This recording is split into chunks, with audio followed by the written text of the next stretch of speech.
आज भुसावळ आगाराला भुसावळ बस स्थानकाला भेट दिली असता तिथे प्रवाशांच्या काय अडचणी आहेत याबाबत आम्ही प्रवाशांशी चर्चा करून ते जाणून घेतलेले आहेत।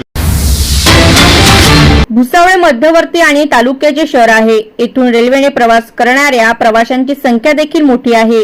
प्रवाशांना सोयीचे व्हावे यासह ग्रामीण भागातून येणाऱ्यांची संख्या लक्षात घेता बस स्थानकाची उभारणी रेल्वे स्थानका शेजारी करण्यात आल्याचे जाणकार सांगतात। स्थानिक प्रवाशांसह लांब पल्ल्यांचा प्रवास करणाऱ्या प्रवाशांची संख्याही वाढत आहे। असे असताना शहरातील बस स्थानकात सुविधांचा अभाव असल्याने प्रवाशांची गैरसोय होत आहे। बस स्थानकात पिण्याच्या पाण्यासाठी जलकुंभाची निर्मिती करण्यात आली आहे, मात्र स्थानिक एसटी प्रशासनाच्या दुर्लक्षामुळे चांगल्या दर्जाचा जलकुंभाची नोंद दप्तरी कालबाह्य होऊन कोंडला आहे। त्यामुळे या ठिकाणी प्रवाशांना पिण्याच्या पाण्याची कोणतीही सोय नसल्याने वणवण फिरावे लागत आहे।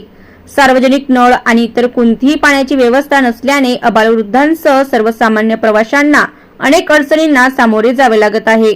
बस स्थानकात आसन व्यवस्था आहे, पंख्यांची स्थिती असून नसल्यासारखी आहे, आसनाची दुर्दशा झाली आहे। प्रवाशांची संख्या वाढत असल्याने त्या तुलनेत निवारा, थांबे आणि आसने कमी पडत आहेत। बसस्थानकाची इमारत जुनी झाल्याने इमारत, भिंती आणि स्लॅबच्या प्लास्टरला तडे पडल्याने प्रवासी जखमी होण्याची भीती व्यक्त होत आहे। बसस्थानकात उभारलेल्या शौचालयाकडे दुर्लक्ष झाल्याने महिला प्रवाशांची गैरसोय कुचंबणा होताना दिसत आहे।